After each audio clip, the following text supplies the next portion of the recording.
Tell him, McCluskey. Tell him what time it is. Little Hen says it's time to rock and roll.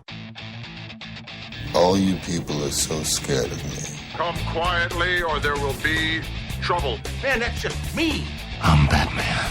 This is Sparta! There is a tiger in the bathroom! I'm an excellent driver. If it bleeds, we can kill it. Pop quiz, hotshot. Keep the change, you filthy animal. Before the Stevensons moved here, they lived where the Miller family murders happened. Holy Hello and welcome to this week's Monday Movie Show. I'm Stuart and I've got my voice back. Yay, or maybe not. I'm Andrew. Yeah, I was going to say, is that a good thing? I've got my voice back, yet you'll probably hear me coughing and splurtering and all that kind of stuff during tonight's show, so that's a lovely thought, isn't it? Yeah. Death by radio. Was it the Lost Boys, Death by Stereo. Yeah. So, yeah, right. I've still got elements of a cold, but I've got a hanky beside me, and I've got a big, huge, massive glass of cold water, so if I'm about to splutter and splurt and all that kind of stuff, I will mute my mic as long as it's not during the review, because if I did that would be awkward.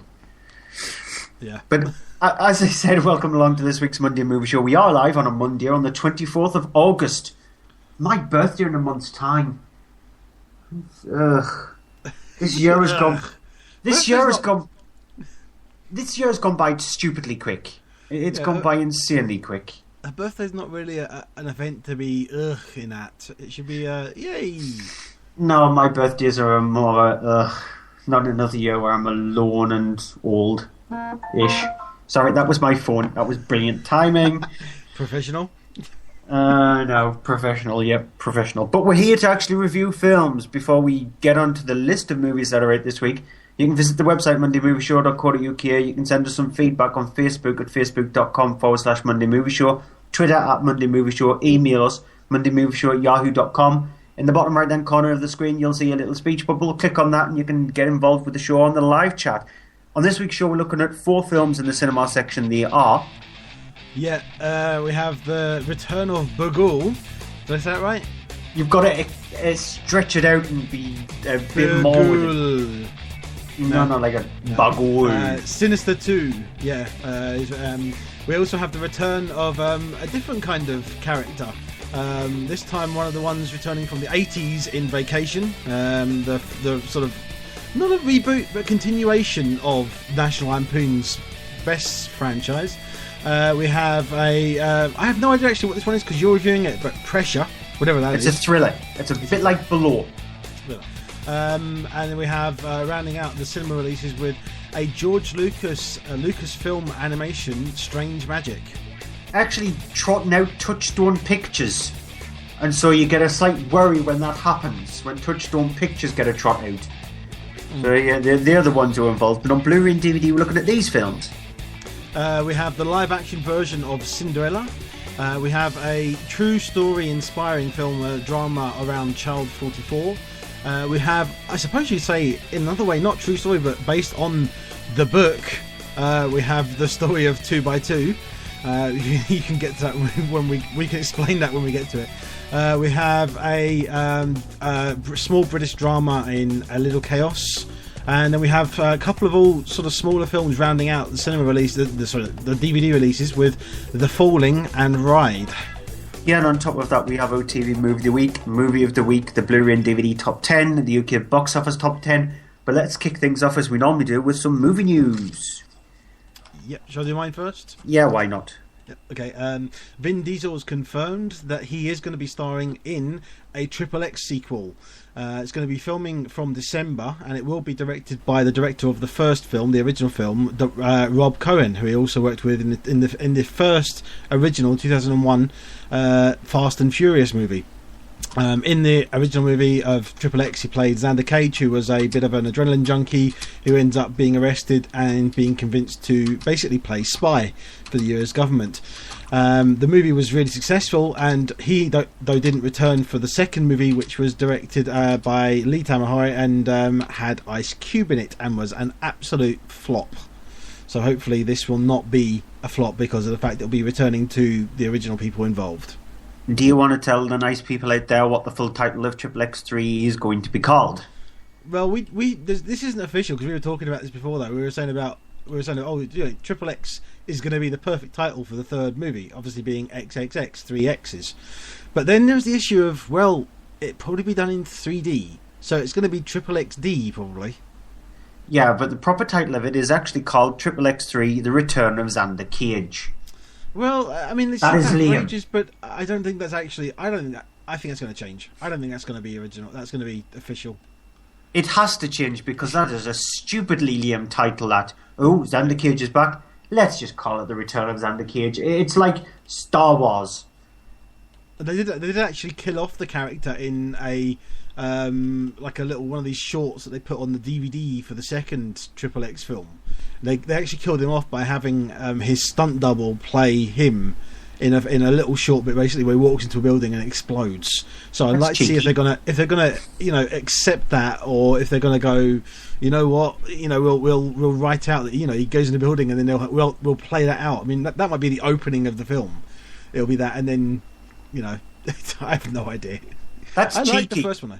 I did like the first one. I did think it did have that kind of Bond feel to it, but updated to modern day. And I thought it was. I mean, I think it was as well. Was it not that they did that and then Die Another Day came out and they decided, we need to do the whole skiing with a paraglider thing and everything, which looked absolutely terrible in Die Another Day. Whereas in here, in Triple X, it actually did look really good and it was really good effects and it worked. So. No. Well, confession from me, I've not seen Triple X or Triple X The Next Level or whatever it was called. Yeah, you don't need to worry about the second one. The second one is terrible, but the first one is I thought really enjoyable. It is a popcorn movie, but it's a decent popcorn movie. It'll probably be shown on film for some time or another again. More than likely. The other piece of news I have is that regarding Terminator Genisys. Just been released in China, has set a record for the 4th biggest debut ever for a US movie to be released in China. It opened just this last weekend and on its first day, single day, took 27.4 million, which is a fair amount considering that in total of its time so far, given that it's still out, in the US box office, it has taken only 89 million. So it's almost taken a third of what it took in America in its total run since the end of July. In one day. Yeah, they'll probably release if they did ever get round to doing Terminator Genisys 2, they'll release it in China first, because they know that China is a huge, massive place for them. It's a massive place for big American blockbusters for some reason. A lot of the big blockbusters, even though they might bomb at the US box office or not do as well, do brilliantly well over in China. You look at Pacific Rim, for example. Pacific Rim didn't do brilliant numbers at the US box office. The same with World War Z, didn't do brilliant numbers at the worldwide box office. But when you look at the UK box office and the Chinese box office, they did monumental figures over there. So goes to show that internationally it does count. I mean, it's the thing as well. You have I did notice when I saw Mission Impossible Rogue Nation, because they're both Paramount. Terminator and Mission Impossible are Paramount titles now. Terminator wasn't originally, but it is now.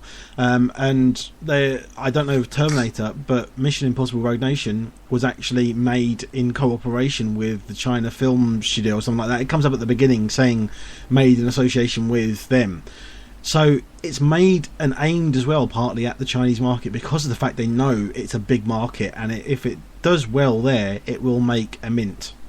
Didn't they do that with, was it Wolverine or something like that as well? I'm not sure if it was Wolverine. I know they did it, but it goes to show that they're making them. Was it not actually Transformers? Because Transformers has a whole sequence where they go. That was what I'm thinking of. Yeah, there was a bit that was cut out for the American release, but it was only added into the Chinese release of it because it was Chinese centric.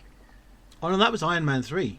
That's it. Yeah, I knew it was some kind of superhero. But there film. is a whole sequence in the last Transformers film where they basically did it and aimed it and went to Hong Kong, and that was the whole thing. So I think it's more effective in films already. It's already showing signs of having been there for a couple of years, and as long as it's not stupid things like the Iron Man 3 thing where it's something made specially and then taken, I thought that was a bit ridiculous. Then fair enough. If it gets the film made first of all, and then second of all enough so that if it's a franchise that's worth having a sequel, then by all means, Pacific Rim, for example, I'm looking forward to a second one.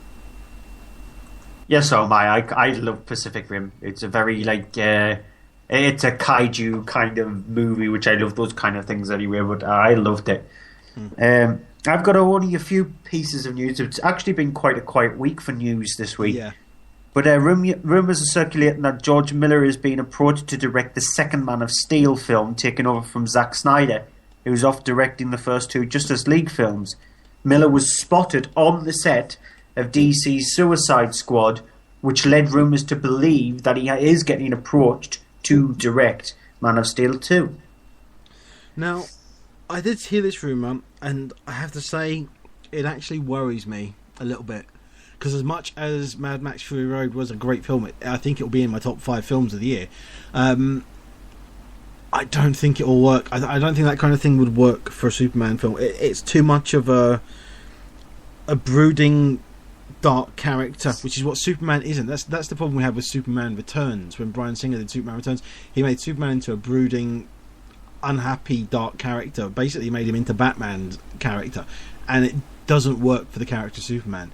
And that's kind of what Mad Max is a bit as well. He's that brooding, dark loner who it's not the fact of the being the outsider is forced on him because of who he is in the world. It's being the outsider is who he forces on himself because of the fact of that he doesn't want to be with anyone. He doesn't want to be involved with people, and that is completely wrong for Superman. So I'm not happy about this idea. If he does it, then fair enough. We'll see what happens. But I think it's a misstep.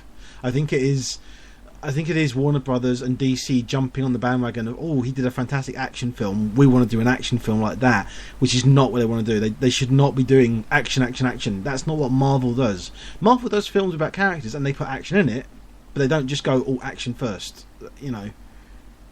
Yeah, true, but wasn't George Miller supposed to have been directing a Justice League film? Because that happened around about 2007, didn't it? Where he was supposed to be directing a Justice League film, but that fell to the wayside. I would have loved to have seen George Miller actually directing not a Superman film. I'd love to see him instead of David Ayer doing Suicide Squad, because those are the exact type of characters that he could really put some grit and dirt into them, like the Mad Max films. I'd love to see an absolutely messed up bunch of villains that are forced to be a good team. I'll follow down the route and look at, even if he went to Marvel, and look at things like Doctor Strange. Like, do a film that is off-kilt from any of the typical ones that we're seeing at the moment from the Marvel canon, from the Avengers universe leading up to each one of the Avengers films. Give him one of the side projects, and that's not saying one of the side projects is sort of like down on the pecking ladder or down on the rung there. It might have given him a better chance to create something more darker. So it would have been interesting on that front. He has said that he is working on Mad Max Fury Road 2 as well, so whether he could actually have the time, considering his age and considering the gap between his films that he's created anyway, I don't think he's going to be able to do Mad Max Fury Road 2 and Man of Steel 2. He's going to have to choose one or the other, and I think that his heart and his mind is much more with Mad Max rather than with Man of Steel, but his pocket might do the talking. And so they might come back with him with a huge, massive monetary offer, saying that we'll give you this much money for you to direct the film. And so it could sway him. I hope it doesn't. Well, thinking about it, because they're both Warner Brothers properties. So I mean, and it seems I'm pretty sure we've seen this kind of backhand dealing with them. Basically, not in a bad way, but they go to someone like, it's like Ben Affleck being brought on to play Batman in Man of Steel versus Superman. Superman versus Batman, and I'm pretty sure there's nothing confirmed with it. But my opinion of that is he was brought in because of the fact he's making projects at Warner Brothers. They've been put on hold, but they basically said, yeah, we can make them. You can do them when you're free from doing Batman, because they want him as Batman, and he's done really well apparently. But I think he was brought in originally because he's a confirmed good director, solid director, and they want him there to steady Zack Snyder. I think somebody needs to do that. Yeah, I think they did this deal with him backhanded to say that to get him on board. So I wouldn't put it past Warner Brothers doing that with George Miller, saying, because the fact Mad Max, the last one, was expensive to make and had problems, but I went past them saying, you know what, if you direct Man of Steel 2, we will bankroll the next Mad Max film up to probably, 120, $160 million. Which is a really underhand thing to actually do. But that's it's the kind of thing that happens, unfortunately. Yeah, And that's American studios for you. yeah. So yeah, it's annoying. According to Bloody Disgusting, Alien 5 might be delayed to the end of 2018 at the earliest. This is down to Prometheus 2, which is not set to begin production until early 2016 for a 2017 release. So that would mean that Alien 5 would not start filming until early 2017. Thing is, I gotta say about this, not meaning it horribly, Sigourney Weaver and Michael Biehn are getting old. Yeah, I know they're getting old. That's why I would concentrate on Alien 5 first before Prometheus 2. Yeah, because the characters are gonna basically be... The actors are gonna outlive the characters. It's gonna be too long a gap, and they're not gonna be able to pass it off as... I mean, what, they've been in hypersleep for 30 years, so of course they've aged 10 years or something. Yeah. This is where Neil Blomkamp needs to work smartly, because he said he's disregarding Alien 3 and Alien Resurrection. From supposedly, anyway, that was the rumours that he's disregarding those two films for the film that he's creating. So if he is still going down that front, there is a thing that he could go with Amanda, Ripley's daughter, because they did that with Alien Isolation, with the video game. He could follow suit with that. And so it might not fully feature Ripley. Ripley might be in it, but it's all about Ripley's trek to try and find her daughter. And the film is more concentrating on her daughter trying to find Ripley, rather than the way it's done. So very much following the Alien Isolation story, because what was done with Alien Isolation was a fantastic way to take the story and do something different, because people wanted to find out Amanda's story. Because we only got a glimpse of her from one of the extras on the Alien Special Edition. It wasn't part of the original Aliens film, so it'd be interesting if he follows that suit. And if that's the case, then he can shoot the film in 2017 with no problems. Let Ridley Scott do Prometheus 2, let that get a 2017 release date, and then follow it on in 2018 with Alien 5. It just depends on how Blomkamp is going to handle things. I think it's partly as well 20th Century Fox are a little nervous about it because they're uncertain of what to do with the franchises.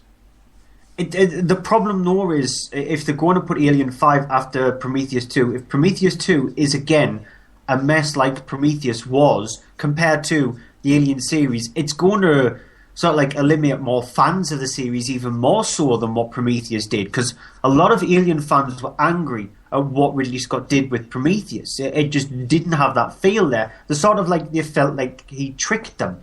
And so if he does that again with Prometheus 2, it's not going to bode well at all for Alien 5. So it could harm it in a way. I guess we'll see what happens with Prometheus 2. Yeah, in a very strange move, Nintendo have announced they plan to get back into the movie industry. The last time Nintendo was involved in movie making was 22 years ago with the disaster Super Mario Brothers movie. Though saying that last time we saw any Nintendo properties was not that long. It was that long ago. It was Wreck-It Ralph, with things like Bowser and characters appearing in the actual film as themselves. Yeah, and he was also in Pixels. Donkey Kong was in Pixels. So that's true. That's Nintendo, isn't it? Yeah. Yeah, but the thing is, though, Nintendo have not handled the film. They weren't involved with any of them. There was just a couple of their characters was involved. Super Mario Brothers was the last one they actually did. They did do some animated films of Zelda, but they're even, if you think the Mario Brothers movie is bad, you should see the animated films of Zelda. They're even worse. They need to do a Zelda live action one, kind of like in the vein of Indiana Jones. They really do. Something like that kind of adventure thing.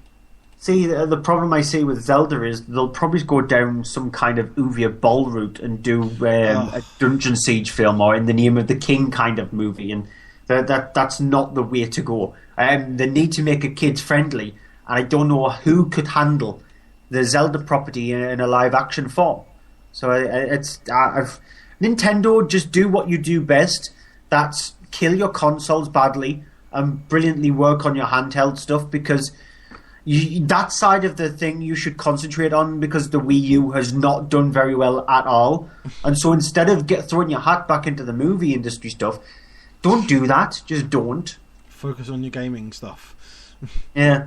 That's it for news. Technically, there was another little bit, but it was just Captain America Civil War and Independence Day Resurgence has finished filming. Whoop-de-doo. Woohoo. Yay. And Chris Hemsworth has finished filming scenes for the new Ghostbusters movie. He looks like a dork in the outfit that he was in. Have you seen that outfit? I have, yeah, but you haven't seen him in Vacation like I have. There's my phone off again. God, I should put that thing on silent. UK box office top 10 time out, and now it's ringing. I'm really brilliantly prepared for this week's show, aren't I? Put it on silent. Put it on silent. Put it on silent. Put it on silent. I will do. And so at number 10, The Gift. I haven't seen it yet, and I really do want to see it. Yeah, which I've seen it. Brilliantly directed by Joel Edgerton, starring Joel Edgerton. Jason Bateman is also fantastic in the film. The trailer is very misleading. It's much better than what the trailer makes it out to be. The trailer actually makes it out to be a pretty good-looking film. But the film itself is better than the trailer. So if you like the look of the trailer, I think you'll really like The Gift. Good. And at number 9 is a new entry for Absolutely Anything. Which is a film that it struggles. It has some laughs in there, but it doesn't really sort of pay attention to its own material and pull it off. It has this really sort of questionable moments with the aliens. These aliens basically give the character played by Simon Pegg ability to do anything by waving his hand, so the power goes into his hand. And it's the kind of thing that if it had been done properly, it could have been really hysterically, brilliantly funny, but it's not.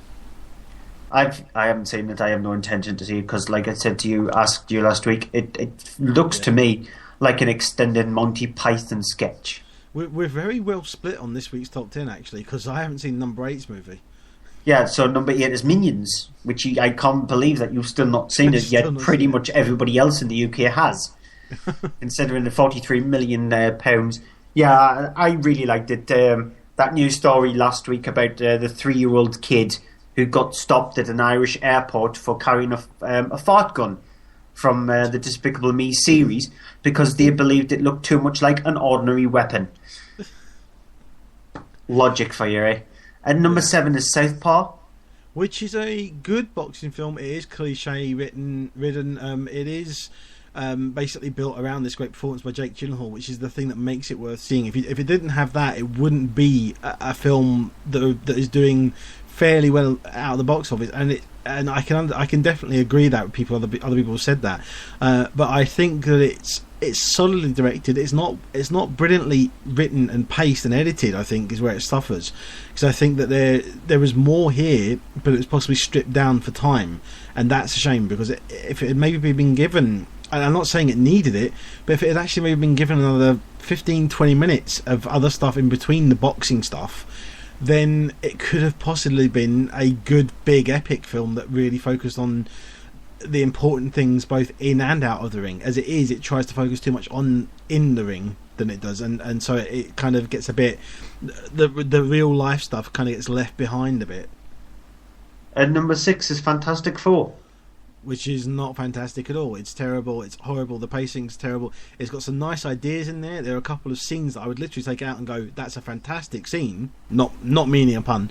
That is a really great scene for a horror film, or building the tension in the scene, but it's not Fantastic Four. It doesn't suit them. It's completely wrong. I do not know what Josh Trank was thinking when he did this, because it basically wasn't trying to make a Fantastic Four film, and it shows. It's not a Fantastic Four film. It's just a film with characters in it that think they're the Fantastic Four, but they're not. Evidently he wasn't thinking, considering if you listen to all the turmoil that happened on set regarding him and the production company. So there must have been something wrong there, because it does definitely feel like the actors involved are shooting their scenes separately from everybody else, because there is just no team gel there. At number 5 is a new entry for Trainwreck. I haven't seen this one. I don't know if I'm going to or not, because of everything else I'm trying to catch up on. I think this is way down the list. Yeah, what I find funny about Trainwreck is if you look at the poster itself, Amy Schumer's on the front of the poster. She's doing a very sort of like bridesmaid thing. And normally when you get from the director of so and so or something like that. On the top of the poster, it's got from the guy who did Bridesmaids, not from Judd Apatow, the director of Bridesmaids. The guy. So they didn't even mention Judd Apatow's name on the poster, just so they can probably push a few more people into the cinema. And that's like stigma is around him, yeah. Yeah, it's slightly unfortunate because it is one of Judd Apatow's best films. It still suffers from the problems that Apatow does with these movies. He lacens the first half with crude, rude humour, and then he does the second half with the drama, and so it flips it around. This one, it's handled slightly better because Amy Schumer's she's a more relatable character, but she's more funnier to watch. She's never forceful with any of the humour that she does because her character is very destructive, and it goes along with her humour goes along with her personality well. It's when it gets into the drama that it bogs itself down a little bit, and then it starts to pick itself back up a bit near to the end. But it is still way too long.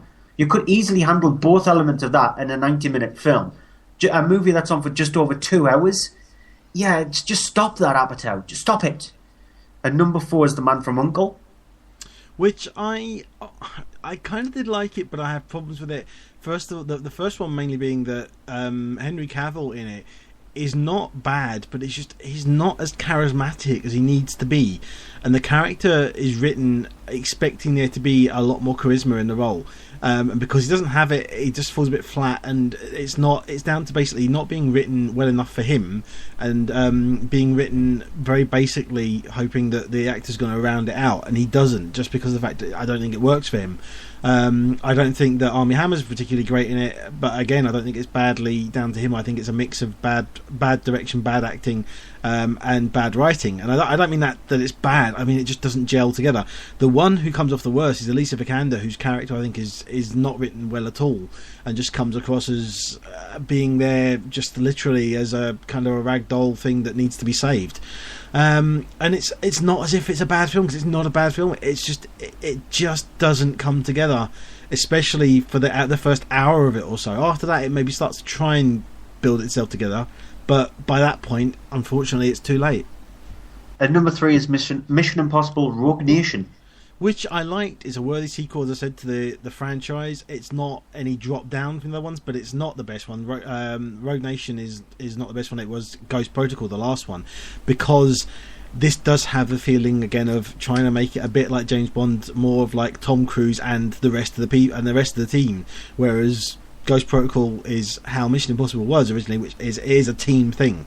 So go back to that team dynamic, focus on the team, don't focus on the one character mostly, and it will get better, because they are doing another one. I just hope they don't just go, we need to do another James Bond clone with Tom Cruise at the centre of it. Fair enough, he's the star, fair enough, have him be the main one, but don't just go, he's the main one, forget all the others. Go, he's the one, have all the others help him, not just leave them behind. And number 2 is Inside Out. I still haven't seen this, and again, this is higher up the list definitely than Trainwreck. Shame on you.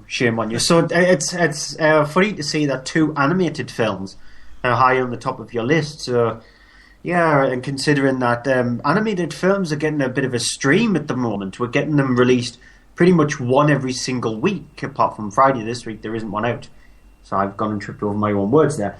But yeah, Inside Out is in the upper echelons of the animated films that are released this year. It is just Pixar at their best, and when they're at their best, they're pretty much untouchable, only by one studio, which I'm not going to mention their name. And at number 1 is a new entry for Pixels, which is, I'm going to say, it's not typical Adam Sandler fare, but it is typical in the fact of that it's the same kind of character. It's not typical in that because of the fact of that it's not entirely terrible, it's just bad. It's a slight step up for Sandler, but it's a big drop down for Christopher Columbus, who directs it, and it's a film that is 20 years too late for the story, for the characters and observations and some of the sexist quotes in it and comments in it, and for a lot of the jokes, which I found honestly just found so outdated and actually had me groaning at a couple of moments. I genuinely thought, oh really, you're going there? Yeah, Michelle Monaghan is just in the film just to be the eye candy. She's just there to be whistled at a little bit because they realised they needed a female character and they just thought, oh, what the hell, we'll just throw her in here. The humour is very much 80s-like, yet in the 1980s they would have looked at Pixels and thought, well, the humour is very much 1960s-like. So it just does not know where it actually belongs. It's mundane, it's very boring, but the special effects are quite nicely handled. The effects are very good, yeah. Yeah, which is really annoying considering that they spend all the time on doing some really good visual effects when they could have actually done some good visual effects on Adam Sandler to make him act. So it is that bad. It is pretty dire. Right, that's it for the UK box office top 10. Let's get on to the new releases of the week. And first up is Sinister 2. Scott Derrickson directed the first Sinister film, which was actually a pretty decent movie. It had some good ideas. It had a problematic middle section, but I thought it was handled really well. And so obviously there was going to be a sequel because, like with a lot of Jason Blum movies, once they do well at the box office, you know that there's going to be a sequel. And so he likes to sort of milk his franchises a little bit. So this time Sinister 2 is directed by Irish director Kieran Foy, who did a movie that I liked called Citadel. You thought was a bit average, it had its problems. It had its problems, yeah. But yeah, I actually quite liked it. And in this one, it's moved to a separate family, a different family, run by Shannon Sossamon. She decides to move her two sons out into the middle of nowhere into a really nice house. It makes you question how they can afford these kind of houses. Because all she does is fix up furniture. She's a furniture repair person. So she's living in this house. Then all of a sudden, one day, she gets approached by a police officer. The police officer from the first film, who was in a very small role. So much so that he actually hasn't got a proper character name. He's just called ex-deputy so-and-so. That's all he's actually referred to throughout the film. And so he was investigating Bagul, who is this evil cult demonic thing, who what he does is he possesses children via the form of 35mm films. You see these 35mm films of these children committing heinous crimes against their family, and so that's how Bagul gets them, that's how Bagul gets the children. And so he's been investigating this, and he discovers that Shannon Sossamon's family, the house that they moved into, could be involved with Bagul. And so he needs the help of somebody who was also involved with the investigation from the first one to try and see who Bagul is. Here's a clip. There are fragments, references to Bagul, the boogeyman, across all cultures over the centuries. Some cultures believed that it lived in another realm, reachable only by ritual or sacrifice. And others believed that it fed off of the corruption of innocence. But no matter what, there were always three things in common. There's a murdered family, missing children, and some form of iconological totem, or a thematic offering. There's image, literature, music. Okay, so the murders are captured through art? It's aesthetic observance of violence. That little girl, the piano, what exactly is she saying? It's Norwegian. She says, "Quiet. Bagul can't hear me over your yelling, Mom."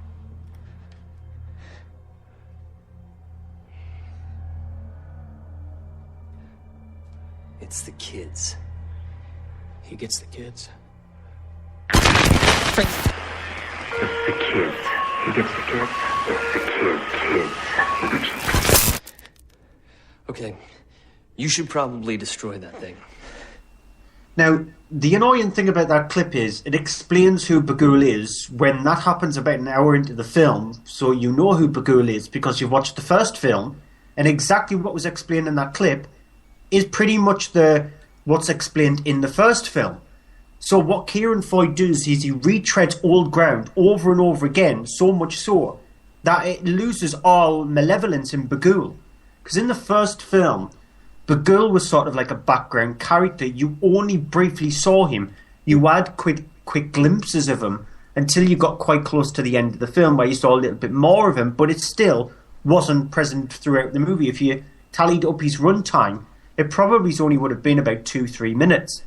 Whereas what Foy has done with this one is he's sort of made Bagul more central, and so Bagul just crops up every now and again, very much like the Toasty guy does in the Mortal Kombat video games. When you manage to do a perfect uppercut, you get the guy popping up at the bottom of the screen saying Toasty, and that's what Bagul does. He just pops his head out going, remember me?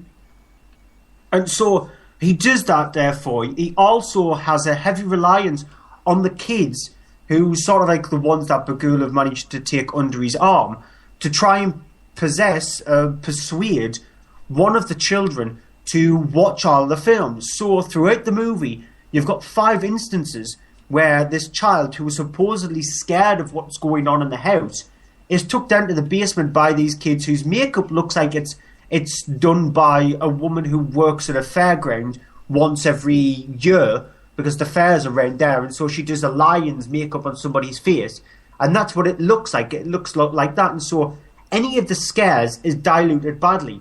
The biggest annoyance is the movies inside of what the children are watching. In the first one, they're very down to earth and the kind of thing that you could sort of see a child do to their family.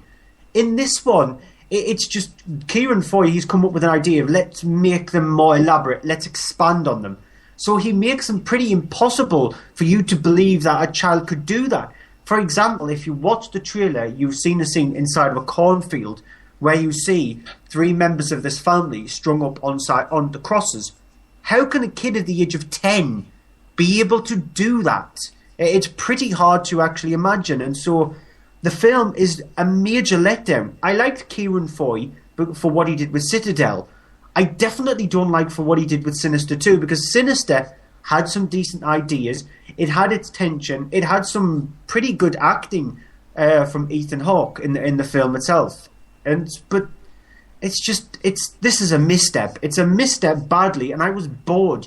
There wasn't one single time in the movie which I felt any edge on the seat kind of moment, where I felt like there could be a jump coming along. Even people in the screening, because normally when I go to see a horror movie, you get the kind of ones who overreact. They were giggling. Not giggling because they were scared. They were just giggling at times when Bagul was popping up, because he's become more of a comical thing rather than the boogeyman that he's made out to be. So Sinister 2 for me is a major avoidance. Okay, well, I go on to Vacation then. Yep. Right, so Vacation is the return of it should be really National Lampoon's Vacation, but they're just going with Vacation now. You have the original National Lampoon films with Chevy Chase in the 80s. We had a few of them, and the last one was Vegas. The one before that was National Lampoon's Christmas Vacation, which Christmas Vacation is a film that I watch every Christmas, and I know a lot of other people do. It is one of those films that it's a film you grew up with, and it's funny and it's great. And then sort of. Well, my Christmas movie is Gremlins. And you had Vegas as well, is a funny one as well. And it's basically all centered around the Griswold family, which had Chevy Chase as the father. You had his wife, played by Beverly D'Angelo in them, I think, and then they had 2 children that were played by different actors throughout the 4 films. This takes the character of Rusty, though, his son. In this movie, played by Ed Helms, who is now grown up. He's his own man. He has his family. You have his wife, Debbie, played by Christina Applegate. You have his 2 sons, James and Kevin. He is sort of finding himself in a bit of a rut. He works for this basically economy airline as a pilot, and his life really isn't going anywhere. He's normally going to go on sort of a trip every year. They go to this cabin, but he overhears his wife saying, "Oh, it's a sort of a boring trip." So what he decides to do is we're going to do something different, and he does so in this clip. The 4 of us are going to take a little trip. Paris. No, much better. We're driving to Wally World. What? This family's in a rut. We gotta shake things up, right? Spend a little quality time. And of course, it wouldn't hurt for the boys to learn to get along a little better. By locking them in a car together? Yeah. I'm gonna miss the first week of wrestling practice. We'll find a wrestling range along the way. That's not even a thing. Guys, come on. My trip to Wally World when I was a kid was the best time I ever had. So you just want to redo your vacation from 30 years ago? Don't you think that's going to be kind of a letdown? No. We're not redoing anything. This will be completely different. For one thing, the original Vacation had a boy and a girl. This one has 2 boys. And I'm sure that there will be lots of other differences. I've never even heard of the original Vacation. Doesn't matter. The new Vacation will stand on its own. Okay? And it's that same kind of self-deprecating reference to other films and everything that they've had there, you know, which is, and it thinks it's being clever, and it's really not. I laughed once during this film, and it was a sequence that was a bit of a sick humour thing, but it actually made me laugh once. And then there's other moments in there which did kind of almost get a laugh out of me, but were kind of, it's just, I got to a certain point and I just really was going, it doesn't have that spark of those films of the 80s. It's trying, and it's not trying to do, as much as it does have some gross out moments in there, it's not going the typical lazy gross out humour thing, as we said before, like Judd Apatow's stuff. But it doesn't have, apart from actually one scene, it doesn't have any heart in it. I genuinely thought at one point, I was like, oh, actually there's a little bit of heart here. And I started thinking maybe it is going to get better. But then as soon as that moment with heart was over, that was it. It was straight back to the normal thing. And I really, honestly, for a film that is carrying on with a character from the films which I grew up loving, because I do love those original National Lampoon films. They're parts of films that I love from my childhood. I just didn't care for the characters. I didn't think some of the stuff was funny. There's a whole sequence where they go to visit his sister, who is married to her husband, and her husband's played by Chris Hemsworth. Incidentally, his sister's played by Leslie Mann, who is married in real life to Judd Apatow.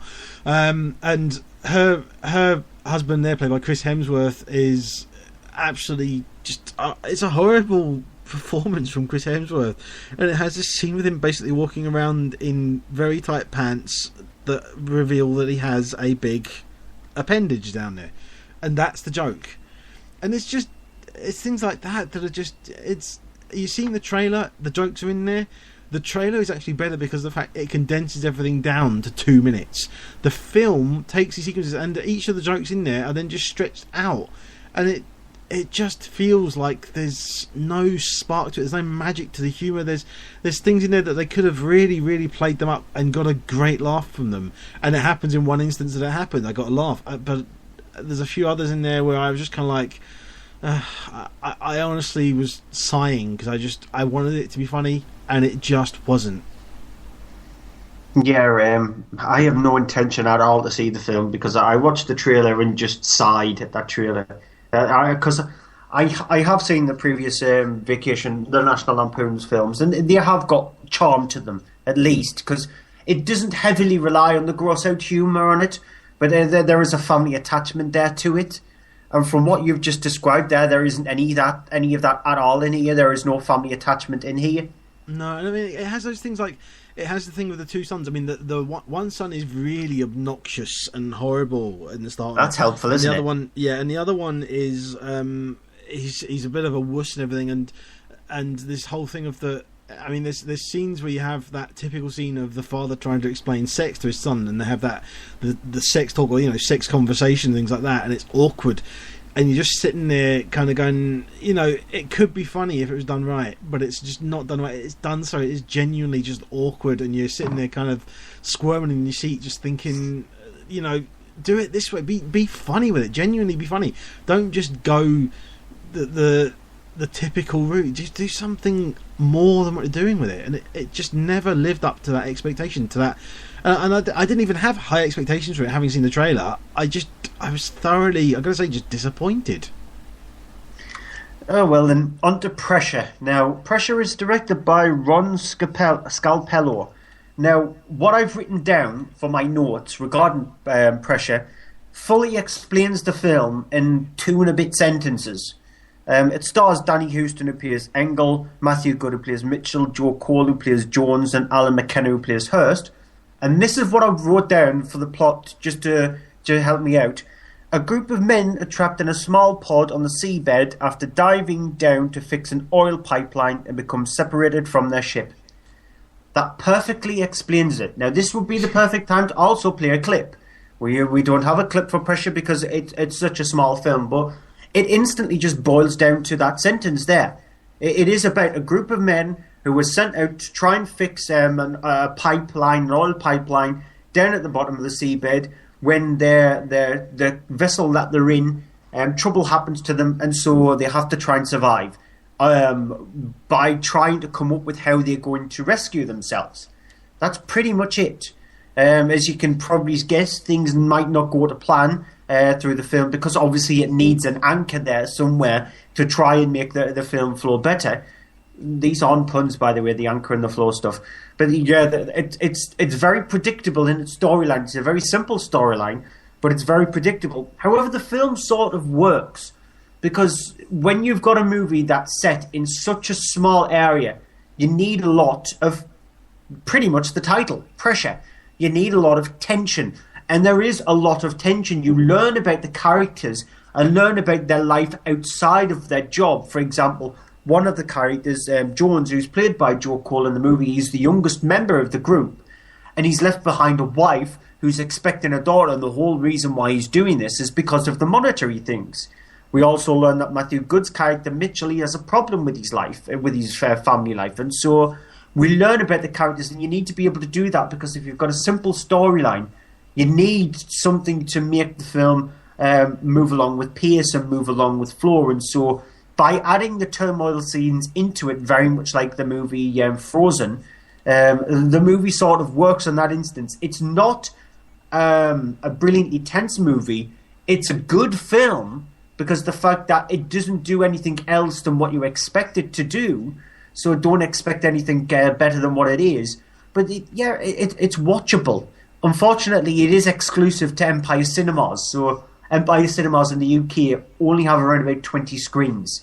So I don't know what kind of money this is going to make. And fortunately for me, I have an Empire Cinema in my city. It's the only cinema in my city, but I have one of them. So every now and again, they get the exclusive rights to certain films. This is one of them. So I don't know how it's going to play out. But for a movie that's low budget as it is, that was off the radar, that is just it is a small movie that it is. It's very much like the movie Below. Then it's not bad.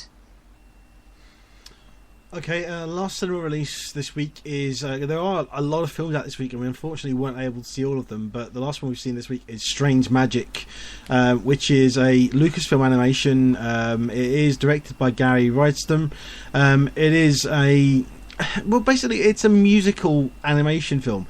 Centers around this magical forest, which is basically a forest that there's two halves of. There's like a nice side and there's a dark, evil side of it.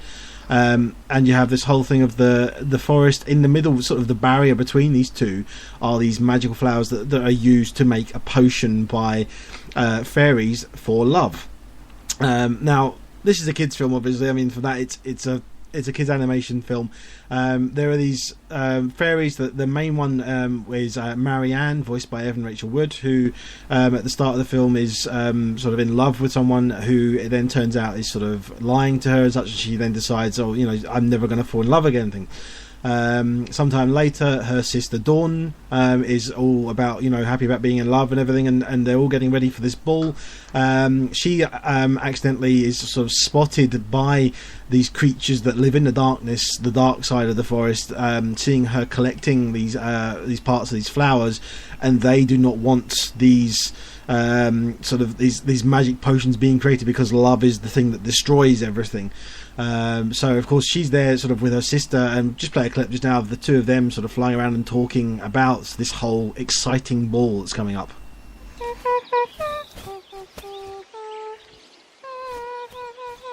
So that's how you react to a near-death experience? What? You were both nearly killed. You make such a big deal out of everything. I'm a total mess. We have to get ready for the ball. No, you've got to get ready for the ball. You're going like that? Good luck being asked to dance. I'm not dancing. I'm gonna dance with the most perfect boy. And who would that be? Aaron. No. Benjamin. Charles. Jaron. No. Gordon. Herbert. No. I'm going alphabetical, if that helps. I mean, you can hear from that clip just how the dialogue is really quite bad, and just it's it's really quite rough. And the thing is, we were just talking about that over the clip just now, and the thing is, we have a different view on it. That I actually think that this is slightly better than Epic, the animation film, and you think it's worse than the film Epic, but it's that kind of a level. Epic was not a good animated film. It was not one we liked. It was not one we thought was good. It was one that was anything but what it was called.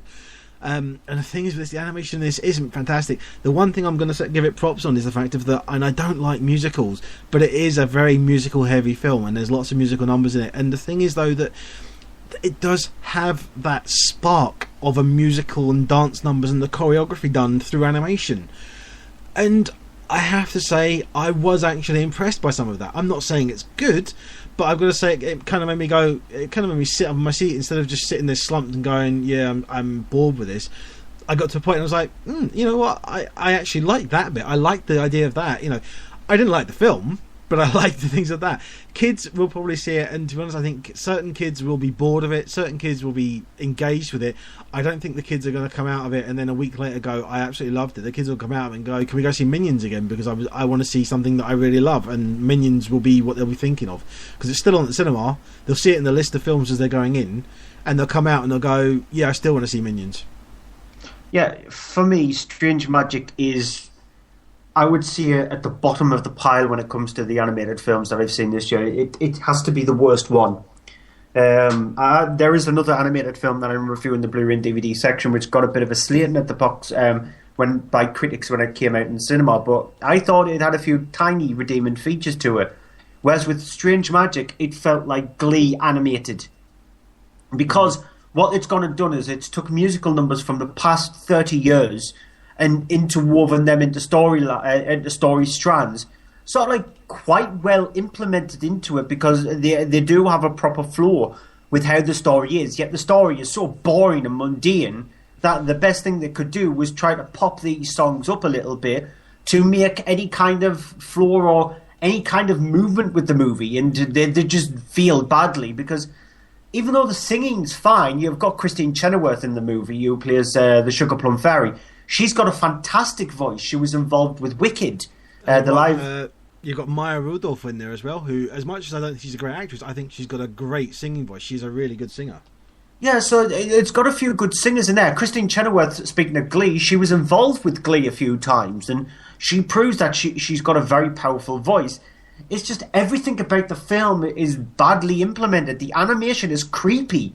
It is really creepily done. You're aiming a movie at kids, and especially under the Industrial Light and Magic, which is George Lucas's arm, and it's being trotted out by Touchstone Pictures as well, which is a studio that very rarely gets used, apart from the fact now, by movies that they just want to throw out there and want to get a theatrical release for. It bombed badly at the US box office. I don't see an audience for it at all. There is nothing entertaining about the movie. There is no characters, like and he said there that once you finished watching the film, you'll not remember anything about it, because they tried to add the humorous character in there in the form of this little sort of like squirrely bat creature which steals this potion, and yet he's completely forgettable because he's just thrown to one side once he's done with his little tiny piece.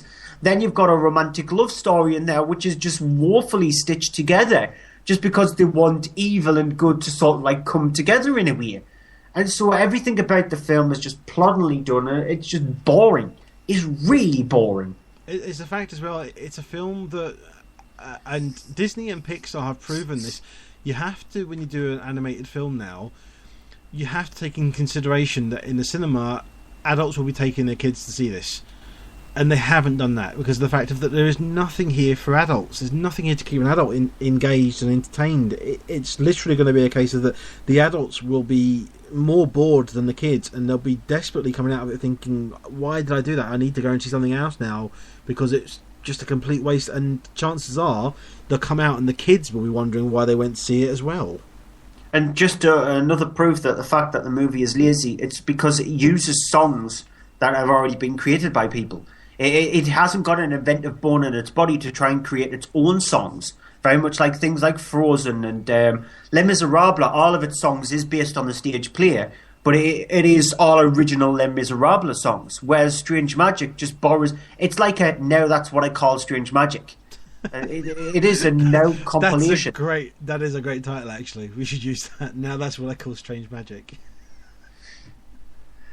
Yeah, I'm finished with that. Then that's the cinema releases for this week. We'll be back in a moment with the Blu-ray and DVD section of the show. There was a real sense of you were doing something wrong, but that did give it that feeling of excitement. When the reveal of the film happens, that's when it just becomes absurd. And the atmosphere and just the sense you get whenever you go into it is undeniable. It did absolutely zero for me, which could be for the hype. What we've just discussed there is just scratching the surface on it. Hi, I'm Eric England, the director of Contracted, and you're listening to From Page to Screen, the horror show. And we're back with this week's Monday Movie Show. Going into the DVD and Blu-ray section, we'll do the top 10 in just a moment, but after that we'll go on to these movies. Disney's live-action retelling of the animated classic and the first of many to come with Cinderella. Thriller Child 44, animated kids adventure film with 2x2. We have a small British film with a little chaos, and following on with that we have The Falling as well. And then to end things off, The Ride. Or Ride. Ride, yeah. And then, of course, we'll go through our usual look at some TV movies coming up, and I'll shout out Movie of the Week. But before that, as I said, UK DVD and Blu-ray Top 10. Starting at number 10 with Taken 3. Why is it still in here? Why is it still part of the top 10? It's not that there isn't anything released during the week. Just stop buying it. You've seen it multiple times now. It'll be on film 4 in about 2 weeks' time, probably. Just stop it. It's probably going to go up next week because it will come down in price now. Moving up slightly in the top 10 from last week's number 10. At number 9 is Kingsman: The Secret Service. Again, this is the problem with the Blu-ray and DVD top 10, isn't it? We rehash it week in, week out because people just go out and buy something new instead of just letting us relive the Kingsman: The Secret Service for its about 50th week already. It's a good film. So you don't want them to go out and buy the SpongeBob movie Sponge Out of Water at number 8? Yeah, buy it for the first 70 minutes. Sort of like snap the disc so it's got the last little third there so you only watch part of that. I don't think that'll actually work, so don't do that. Just don't do that. That's silly if you spend like £10-15 on a Blu-ray or DVD and then you end up snapping the last little bit of the disc because you think you're not going to see the last 20 minutes. That's not going to happen. Just block the last 20 minutes out of your brain because if you do that, you'll enjoy the first 70 minutes of it. Water Diviner has dropped down slightly to number 7. Yeah, it's an average drama. It's not bad. It's quite well acted. It's got some nice cinematography in it as well. It's just the storyline plods along too much, and it just doesn't know how to actually tie some of its strands up properly. Run All Night at number 6. Yeah, it's a Liam Neeson double bill of terribleness in the top 10. Yeah, it's a bad film. It's not as bad as Taken 3, but it's still pretty bad. Home is still hanging on number 5. Hasn't moved from last week. Yeah, again, it's another animated. There's plenty more animated films out there. Even though I was the one who sort of like stuck up a little bit for Home, I think it's had its time. In the top 10 at the box office, it spent like 9 weeks. Yeah. New entry, first new entry this week at number 4 in Paul Blart Mall Cop 2. Oh, why? Just why? Kevin James, how does he get films? If he didn't have a pal in Adam Sandler, he just would not be. He wouldn't have an acting career. That bad. That bad. It's killed me. It's that bad. Yeah. Still hanging at number 3 as well. Again, from last week, hasn't moved. Get Hard. Awful. Just absolutely awful. This top 10 is a terrible top 10. I wouldn't actually call it a top 10. It's very close to being a bottom 10 because Get Hard is just Kevin Hart just being boring throughout the film because his character's probably the most normal thing out of it. It's just offensive to every single category of people. If you breathe, if you cough like I've just done there, you'll be offended by it. So number 2, highest new entry this week is The Duff. The thing is with The Duff, it doesn't follow suit with the rest of the films in the top 10 because The Duff, it stands for the designated ugly fat friend, when in fact it looks like an absolute gorgeous swan compared to most of the films in the top 10 this week because it's average at best, but at least it has a few little moments in the film where it's enjoyable, whereas most of the rest of the films in the top 10, apart from Kingsman and the SpongeBob movie, it's just forgettable. So which means that the new, well, not the new, still at number one from last week is Insurgent. Yeah, bad film. I sound like a parrot, don't I? You just. I don't think you've had anything good. We've not had a good night, have we? Of films so far. Yeah, it only gets worse. Well, it actually doesn't get worse. It gets slightly better, but yeah, it's just a bad film. I've coined this phrase, so it's mine. I've copyrighted it. It's a weakquel. It's a weak sequel because the original film, Divergent, was an interesting enough movie, whereas this one, there is no interest in it at all. It's fit tab A into tab B kind of film. Yep. I think it's not a bad film. It's just weaker and poor compared to the first one. So they decided to just sort of do this thing of the emphasis on action, which it's a bad move, and I'm really getting tired of that happening in films. Same here. Anyway, let's go on to the first of this week's releases. Yeah, which is Cinderella, which is an exact carbon copy of the animated feature from the 1940s/50s. In this time, it's directed by Kenneth Branagh, and it's a live-action one, so Lily James is the one who's playing Cinderella. And if you know the story of Cinderella, follows a girl who's got a gorgeous mother, who's got a loving father. However, her mother passes away. Her father is into... you've got my cough. Yeah, thank you.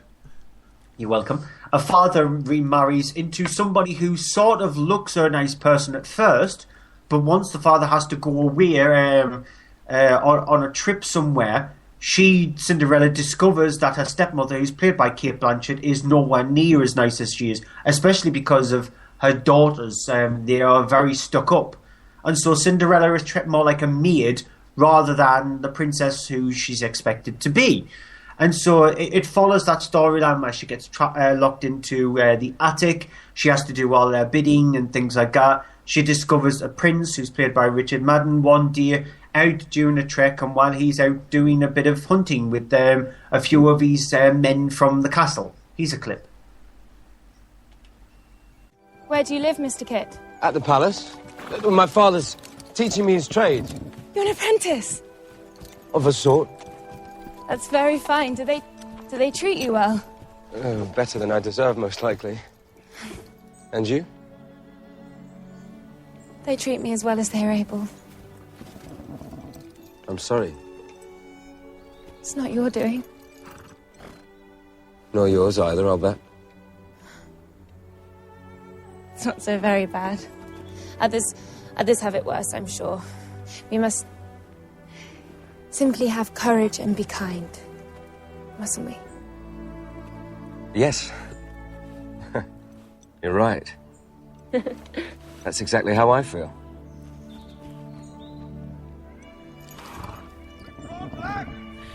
Please don't let them hurt him. But we're hunting, you see. It's what's done. Just because it's what's done doesn't mean it's what should be done. Right again.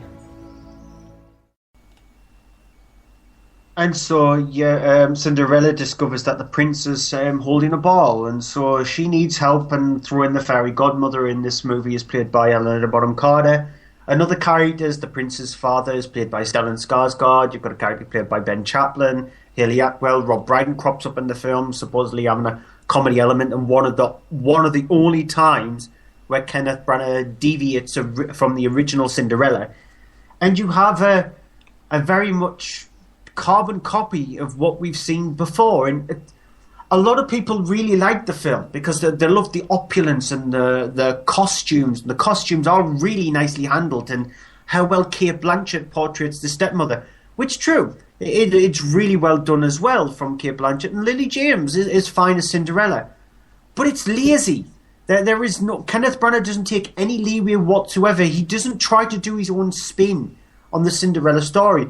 We've seen it done multiple times before, where different directors have done their own telling of the Cinderella story, whereas what he's done this one, he's thought, well, we've seen the different takes, and so let's just do a live-action retelling of the animated classic. And yeah, that's fine. but don't do it like for like. You need to make some differences. You need to put your own stamp on it to make it feel different to what we've seen, and that's not the case. Like I said, I did like the costumes, the acting is fine, but I was just scratching my head thinking to myself, probably the only reason why you've released this is to add a short for Frozen at the start of it, because a part of the DVD and Blu-ray, you've got the Frozen short on that. That's probably one of the only reasons why people are going to buy it, for the Frozen short. And it shows you that the film itself is lacking, because I wouldn't be surprised if people just turn it off and go, nah, I don't want to watch that. I'll just watch the animated classic. Because the animated classic has charm. This just doesn't have that. It just has laziness. Shame as well, because I haven't seen this, but I really was hoping it would be good with it being directed by Kenneth Branagh, who's, I mean, he's not had this great success with things like the last one we did was a Jack Ryan film, but he is a solid director and he's good at doing character bits, and it's a shame it feels like for somehow it just hasn't worked with him in this one.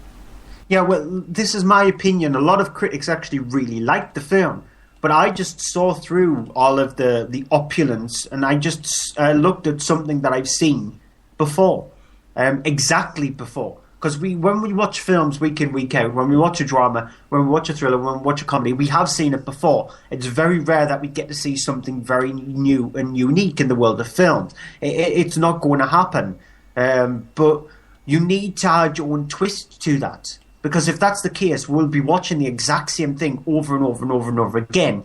Directors have their own little spin on it. So when you've got a gross-out comedy, a director might do something different with a joke that's been told before. Or when you've got a horror movie, a director might do something different with a beheading scene that's been done before.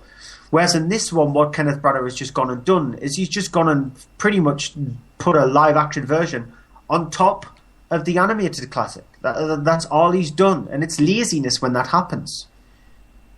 Okay, moving on to Child 44, which is based on a novel written by Tom Rob Smith.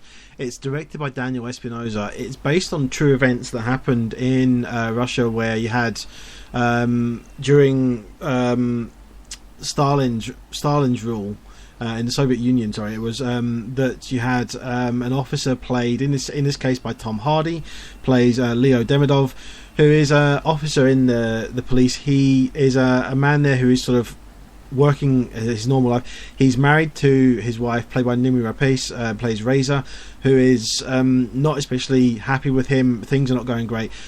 He is sort of looked down a bit on because of the fact she is sort of termed as being a little bit sort of rebellious and sort of enemy of the state somewhat, while at the same time he comes across a murdered child and actually raises the issue of that there has been this murder and starts looking into it, finding that there are other murders.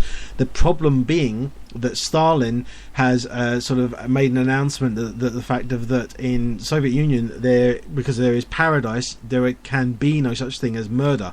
So no murders are ever investigated. No murders ever considered to actually happen.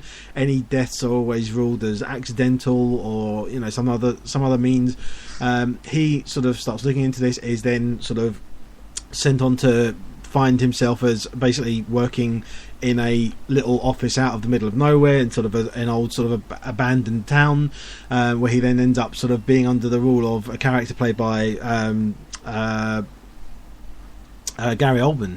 Sorry, and at the same time dealing with these issues of his wife, who is kind of, she's unwilling to be married to him. She's not happy with him. She's unhappy with the situation, and is basically threatening to leave him, which would end up making things even worse for them. Here's a clip.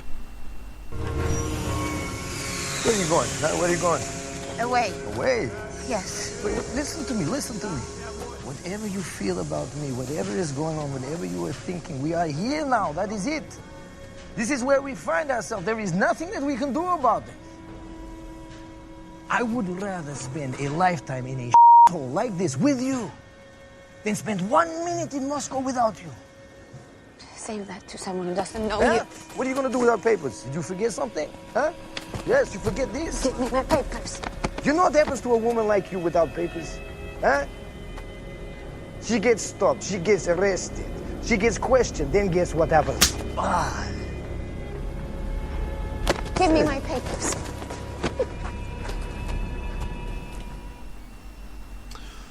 Now, this is a subject that actually I found it actually a really interesting subject, and I heard about it. I didn't know anything about this. I wish I'd known a bit more about it actually, and I've been curious, and it's the kind of thing that I would love to see a documentary, a proper one, someone investigating it or looking at it all and finding out everything that happened in detail.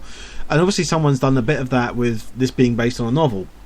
The problem is when you take a real life element and you take it and you make a story out of it and make a drama out of it, a lot of the time there may not be enough elements there. You may have to do some creative license. I don't know if that has happened or not. It possibly has happened here, but the problem is that it really doesn't make for an entertaining watch. And despite the fact that you've got Tom Hardy there doing, I mean, Tom Hardy is a fantastic actor.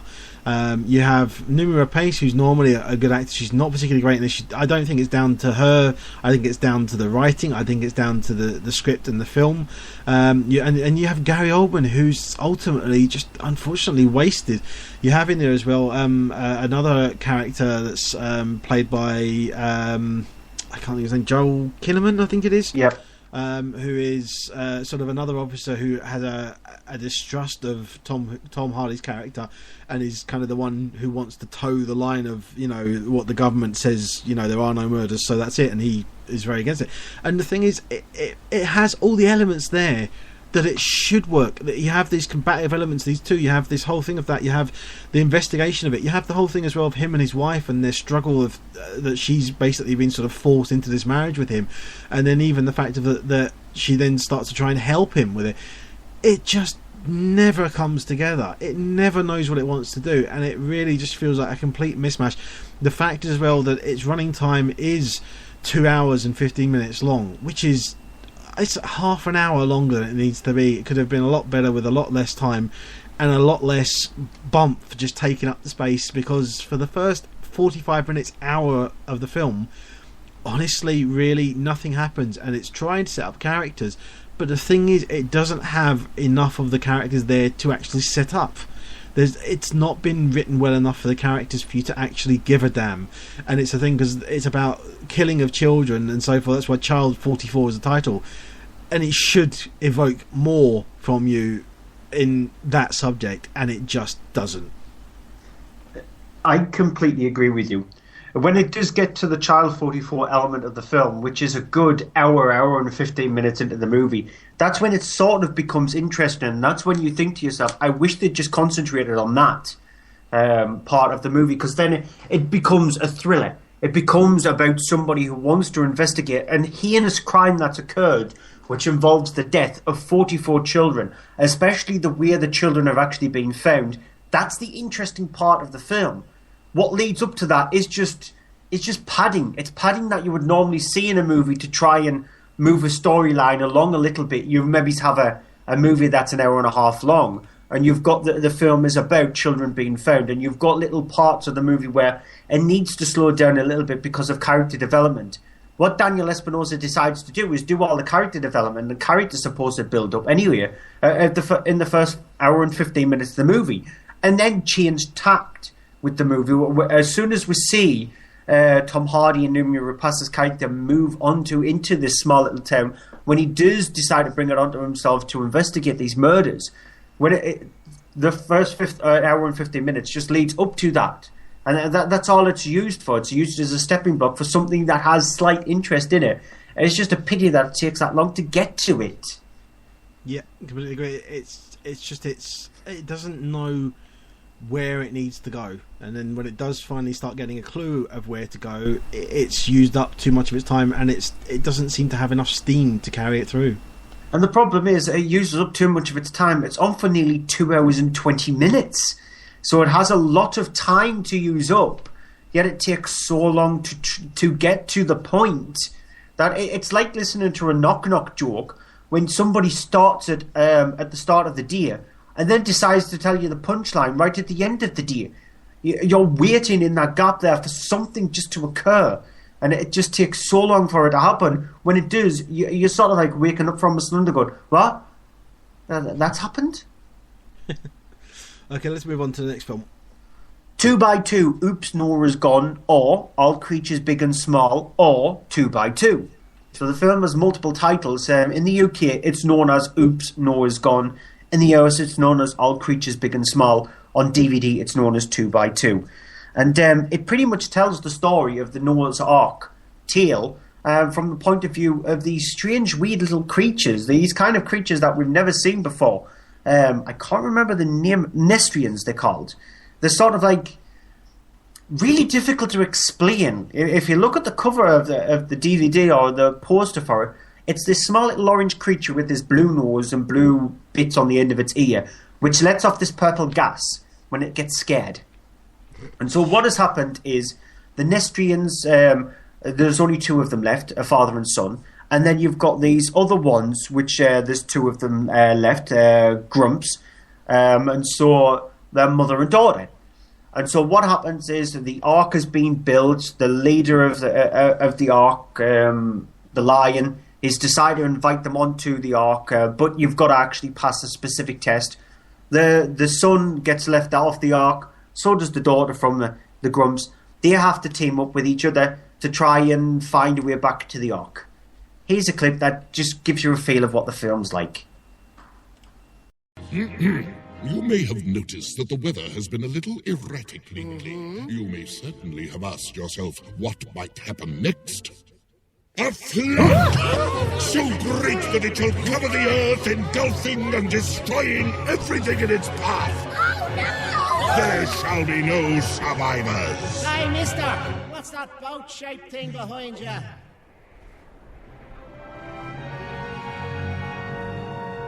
Oh, yes, I was getting to that point. There wouldn't be any survivors if it wasn't for a very nice human called Noah. Noah? He's building a huge ark, a ship to keep us animals safe until the flood has passed. I told you they had a plan. I probably should have started with that. Well, I, the king of the animals, have been appointed captain of the ark by Noah himself. He put me in charge of managing all animal affairs. So, Noah has some rules. First of all, there is a ban on carnivores eating herbivores. What? I should think so too. He seems pretty serious about that, sadly. Hey, let him go. Excuse me. Yes. Does that ban start now or when we board the ship? The ban starts now. See, I told you. And... And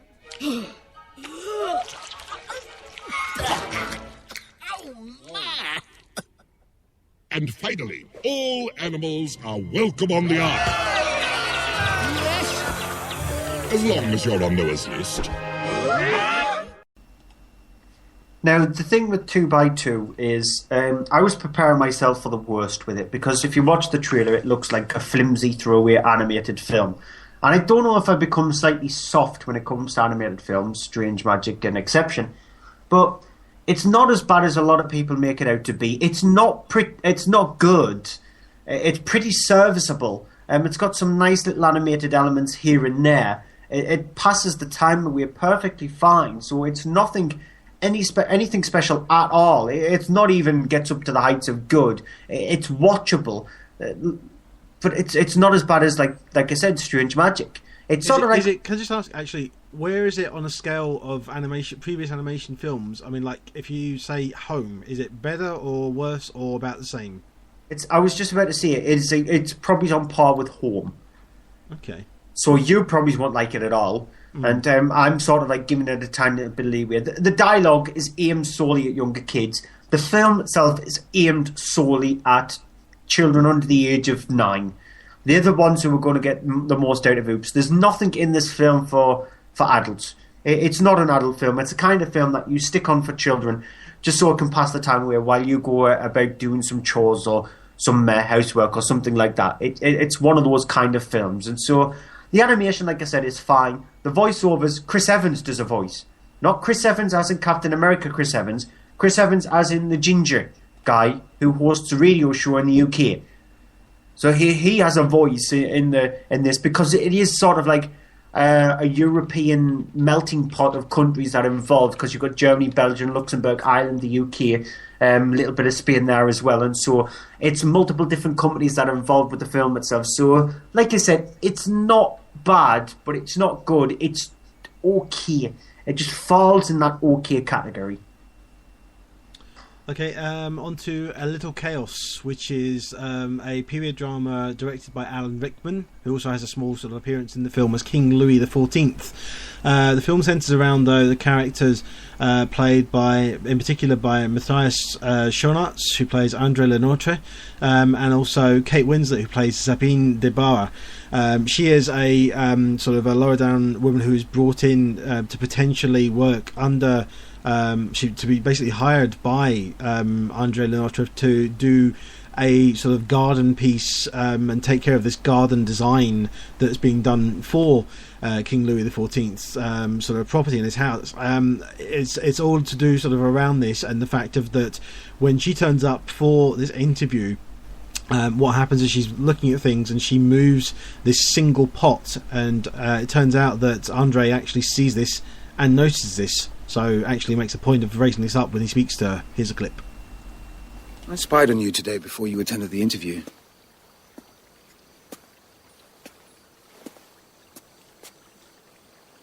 You moved one of my pots. I did.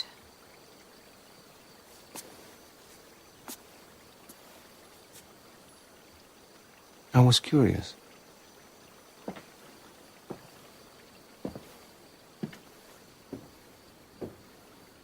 I will not take up too much of your time. I have been looking again at your plans. You did not care for them. I am nonetheless for it. In plain truth, I am used to it. I did not say I did not care for your plans. I said I could find no order in them. This abundance of chaos. This is your Eden? My search for it? I spoke today of the pressure of being in the public eye. I will spare you any repetition, but madame, in my world, even anarchy is by royal command, and chaos must adhere to budget. Good evening.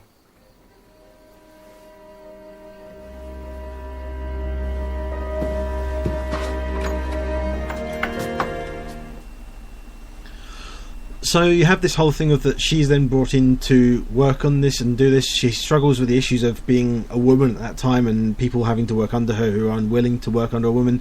And also then she starts to sort of get the attention of several people, and actually there's this kind of quasi-potential romance thing going on with her and other people in particular as well, including Andre as well, who is married to a woman already.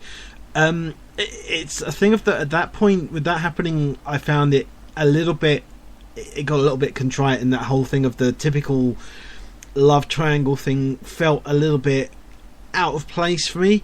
But I have to say that all the way through this, I did find myself engrossed in it. I did find myself engrossed in caring for the characters. I thought the performances were great.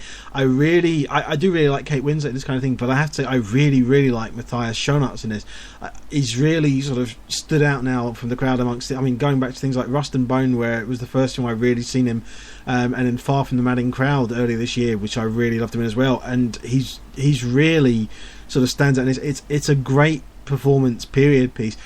It's a little rough around the edges. It does have that. The direction of it could have been a bit more cinematic in ways. There's some moments in it that are beautifully shot, but then there's other moments where it feels almost like it's being done for TV, and it just felt a little bit. It needed a little bit more. But I really found myself in it, getting into it, and it surprised me how much, because given that it's a period drama, which is not one of my favourite genres, and I really got into it, really enjoyed it, and really cared for the whole. By the end of it, I found myself thoroughly sort of swept up by it.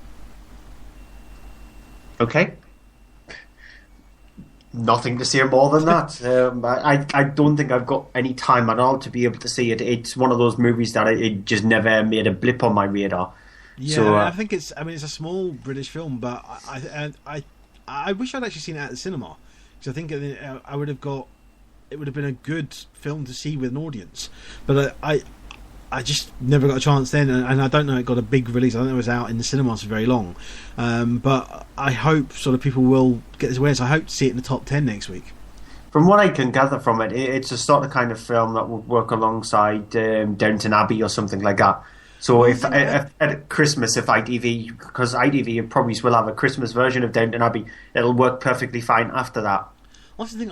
I don't like Downton Abbey. I've not been able to watch it. I didn't get into it. So that's the thing for me. As I say, especially that I don't really go for these things, but I did enjoy it, and I did find myself engrossed in it. The other movies that normally surprise you, aren't they? The ones that you never expect very much from. It's nice. It's nice when that happens. Yeah, my final film of the week is The Falling, directed by Carol Morley. It's a small British...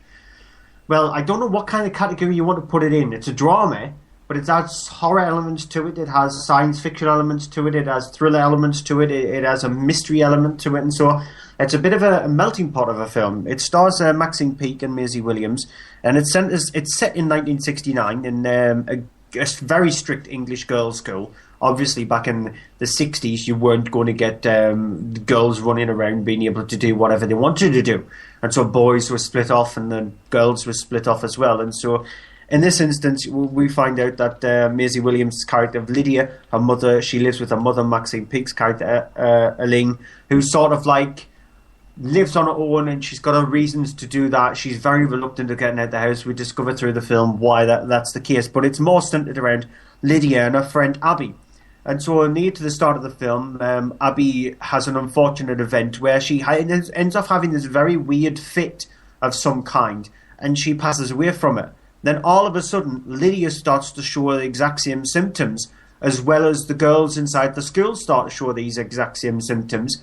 And then throughout the movie, it becomes apparent that could this be something biblical? Could this be something viral? Could this... It makes you question what is actually causing the girls to do that. Could it be something sexual in a way? Because there are sexual undercurrents involving Lydia's character. She's sort of like coming out more so as a woman, even though she is a child at a school. And so there is a lot of questions which you ask, and then you've got lots of imagery intertwined throughout the movie. Lots of very, very fast and very flashes of very uncut scenes that don't feel like they belong together, but just there to be parts of imagery that's just there for quickly seeing on the screen. And so it's a very weirdly constructed movie.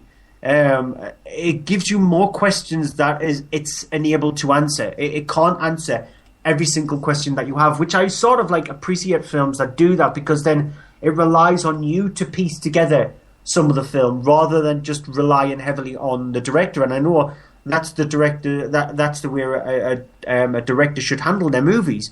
But if you come out of a film thinking to yourself, I wonder actually, is it about this, or could it be about that? And I wonder what happened to that character, and so, and follow on from that. So you get a lot of questions at the end of it, which I did myself, and that's how I found the film interesting. I found its iconography, the way it actually stitched the film together. I found it really well. Maisie Williams is fantastic in it.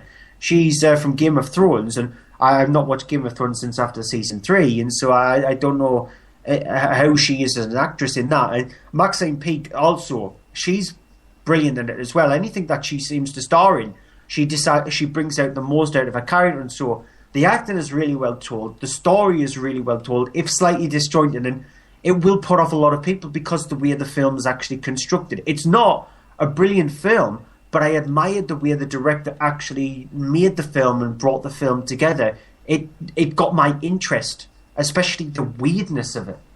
It is a weird film. I mean, there's films that are it's not conventional by any means. It's a film that looks at things and shows them a certain way, and then it kind of it's kind of like looking at a it's going to sound really weird, but it's kind of like looking at a reflection in the mirror, but the mirror has been shattered.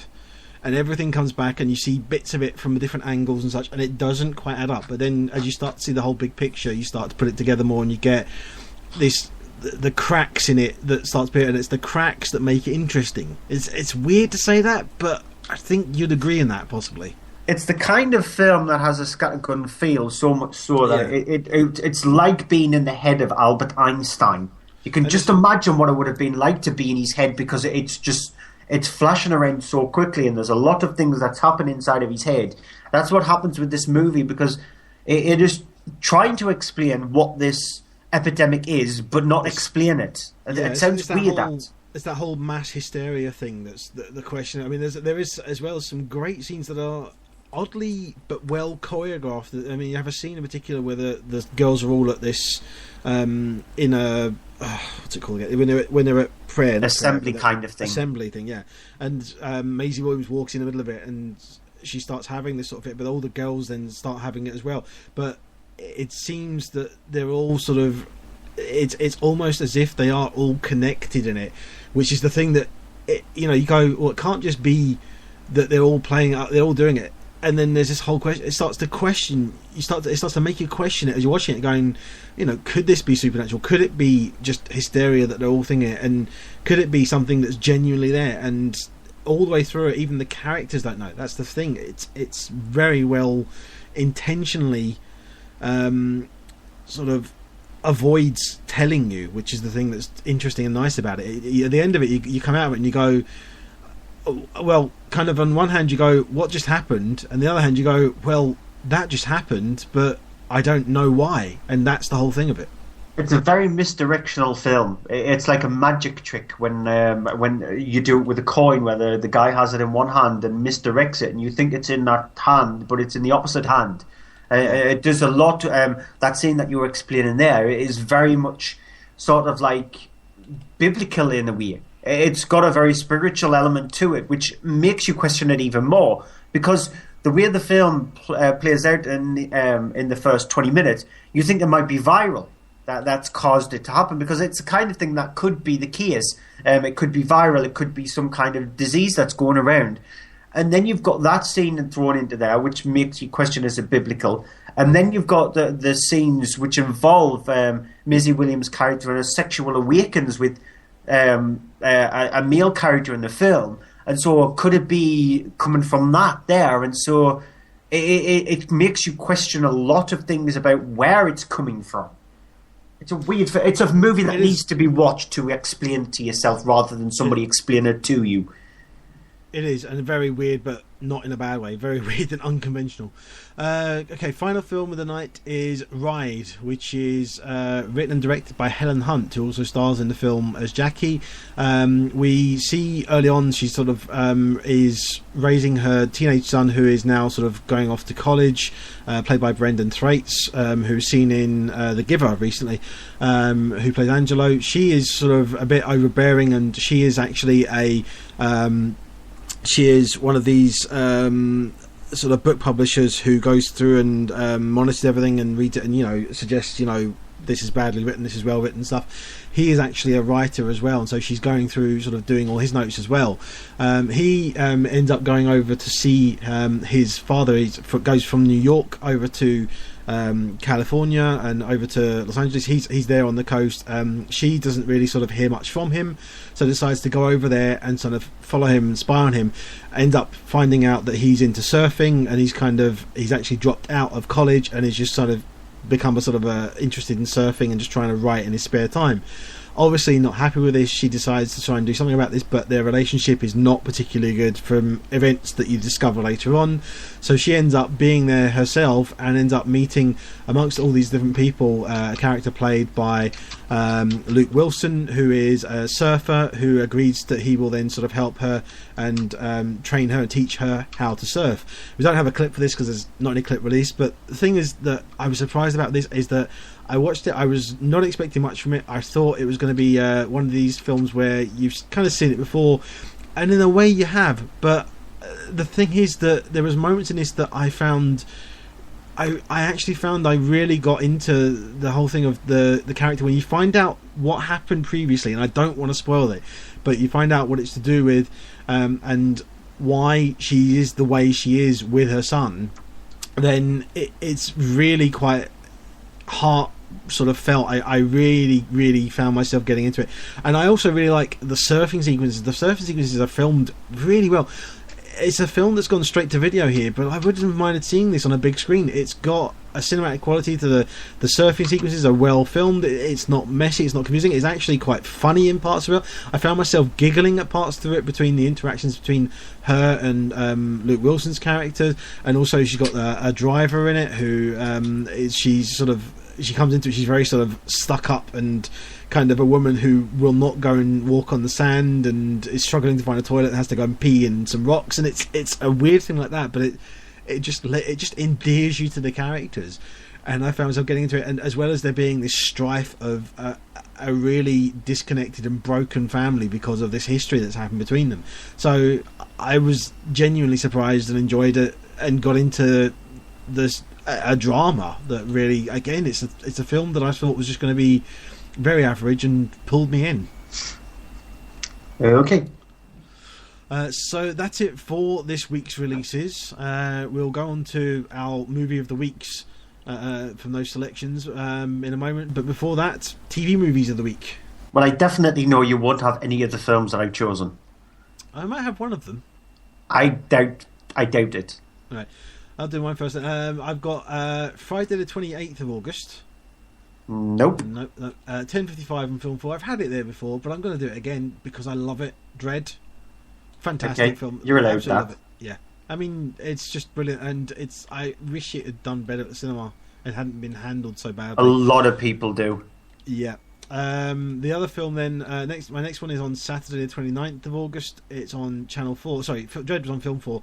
On Channel 4, though, on the Saturday night, is Side Effects. Steven Soderbergh's sort of questionable film about drugs and drug ethic and how messed up a state that is in America. And it's a really good kind of look at how that is wrong in so many ways. And then rounding out with just crazy action shoot 'em up in Shoot 'em Up. Sunday the 30th, 11:30 p.m. on Channel 5. And I've got none of them. So, you've got horror films, I think, as a Fright Fest. I have indeed. Yes, I have indeed. Course. It was really difficult for me to actually choose the Fright Fest, but I chose three of the best that I shown this week, because Film 4 has really knocked it out the park with this year's selection of Fright Fest films, because Fright Fest happens this week. It happens through this weekend into Bank Holiday. And so if you're lucky enough to get tickets to go and see some of the Fright Fest films, then I hate you. But if you're unlucky to get tickets, then you've got Film 4 to actually just ease you into the nightmares that are horror. And so the films that I've chosen on Film 4 on Wednesday the 26th at 11:05 at night is VHS 2.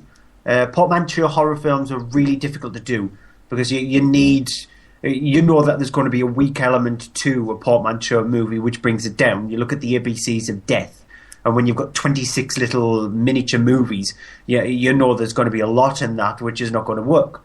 Whereas with the VHS series, apart from VHS Viral, because I thought that was the weakest out of the bunch, VHS 2 is actually the strongest. It's got some very inventive horror films, especially one which is about a cult, which is, if that was extended into a full film, I would just absolutely adore it, because what they've managed to do is insane in the 20 minutes that is given for that feature. Then on Film 4, on the early hours of Saturday morning, late Friday night, that's the 29th or the 28th, depending on how you look at it, at 1:45, is Rec 2.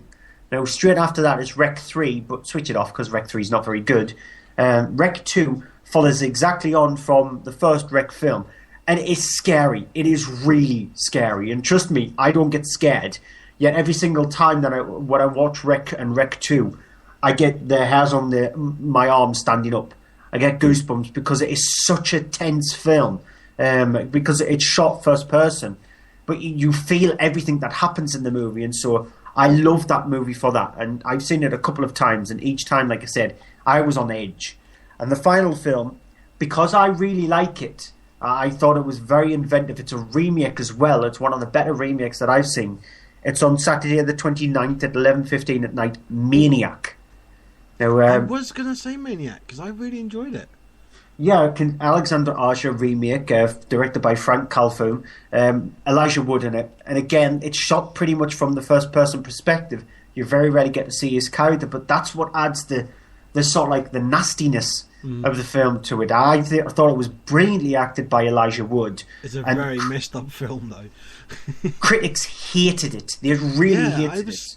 I was surprised as well. I mean, I don't generally go for that kind of thing, but I actually saw that at the cinema with friends, and they said, "Oh, you want to see it?" And I was like, "Okay." And I walked out genuinely a bit shocked at some points, but genuinely loved it. It's a freaky film, but a very well handled film. Yeah, a very nerve-wracking kind of movie. So those are my selections. I wouldn't be able to choose one out of those three because I think each one of those horror films definitely need to be seen. Okay then. Well, can you choose one out of the movies from this week? Because you're going to have to choose one in a minute. Until then, though, before that, our quick usual spiel at the end of the show. You can always find us if you've been listening to us live. Thank you for listening to us on any of the iTunes filtered downwards places. Then, of course, you can always reach us directly. Our website is mondaymovieshow.co.uk. You can find us on Twitter at Monday Movie Show. You can find us on Facebook at facebook.com/MondayMovieShow. And you can find us on Twitter each. I'm on there at AHDVD. Stuart's on there at Cryptic Tadpole. There's also a couple of our friends that we do suggest you do listen to if you have the time and the chance. Followingthenerd.com, which has lots of updates on everything to do with Nerd, and their own show, which is the last one this week, I believe. The last ever standard Following the Nerd show. They have said that they've got a few ideas coming back, whether it be podcast or other methods. But because the studio that they're in, the radio station that they record from, is closing down at the end of this week, it's the last pretty much ever Following Nerd. So you need to tune in on Thursday night. Yeah, that's Thursday night at 9 o'clock. From their website, you'll be able to find that details on there. And also, as the advert played through the middle of the show, From Page to Screen, From Page, the number 2, screen.com, which has a UK show, a horror show, and a general show as well, I think. And I think Stuart's got all his funding and everything sorted out, so he'll be looking at adding video features and video interviews and such of upcoming films soon. So maybe keep an eye out for that as well. Yeah, he's going to Sci-Fi Wales in early September, so that's why he's going to film a lot of his stuff. Yep. So thank you for listening to us live. Thank you for listening to us out by any other means. We'll leave you with a clip in a moment for an upcoming film, which will be covered on next week's show, Straight Outta Compton. The story of the NWA, how they came together, and the sort of all that happening. Before that, though, movie of the week. I have to give it to The Falling. I'm almost with The Falling, but I'm a little bit between sort of Ride and Little Chaos. I'm going to say Ride, but if you want period drama, then Little Chaos. If you want really unconventional, then Falling. If you want a good drama that's got a great performance and great direction, then Ride. And if you want cinema releases, avoid. Save your money, wait until Friday. Yeah, wait till Friday to see something else, because what we cover this week really not worth it. That's it for this week's show, though. Thank you for listening. As I say, we'll be back next week. Next week's show will possibly be happening on the Tuesday. Possibly happening on the Tuesday, the 1st of September already. Oh, God, 24 days until my birthday. Not long until you're a married man as well. Nervous much? A little bit. At the moment, he is cropping bricks right now. But we'll see you next week then. Until then, here's a clip from Straight Outta Compton. Bye-bye. What you talking about? I get paid? $50. So that makes you rich? It's a start. Damn, why you riding me so hard? I'm not riding you, baby. I'm trying to make you understand. And you know how I run my house. Now, you're going to have to go to school or you're going to have to go to work. Now, I don't even care if you are a janitor. I don't care what the hell you do. As long as I own the company, I know. But you don't own the company. Lonzo does. Okay. You think we're done here? Yeah, I mean, You got something to say to me? You don't care what I'm fighting for, okay? I already know what I want to do with my life. And it definitely ain't sitting in some cubicle taking orders on...